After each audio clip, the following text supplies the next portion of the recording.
India F-35 নিচ্ছে না, এটা পরিষ্কার হয়ে গেছে এবং এই বার্তাটা আমেরিকার কাছেও সময় মতো পৌঁছে গেছে। কিন্তু কেন নিল না?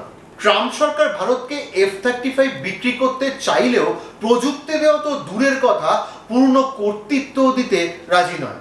আর তার সাথে প্রচুর দাম এবং এই টোটাল এয়ারক্রাফটের কোনোটাই ভারতে তৈরি হবে না এবং টেকনোলজিও ট্রান্সফার করবে না। সেখানে সুখোই নিয়ে কারোর কিছু বলার নেই, সব রকম সাহায্য করবে রাশিয়া। Su-30 পরিকাঠামো অলরেডি ইন্ডিয়াতে করা আছে, সেখানে একটু আপডেট করে Su-57 এর জন্য পরিকাঠামো তৈরি করে নেওয়া যাবে। Su-57 নিলে ভারতের অনেক সুবিধা, পুরো টেকনোলজি ভারতকে দেবে এবং এয়ারক্রাফটের সম্পূর্ণটাই তৈরি হবে ভারতে এবং দামও অনেক কম। তার সাথে অ্যামকার ইঞ্জিন তৈরি করতেও সাহায্য করবে রাশিয়া।